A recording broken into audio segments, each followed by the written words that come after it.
नित्यानन्दकरी वराभयकरी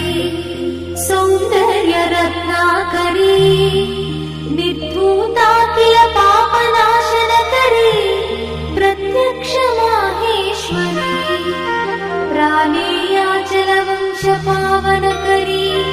काशीपुराधीश्वरी भिक्षां देहि कृपावलम्बनकरी मातान्नपूर्णेश्वरी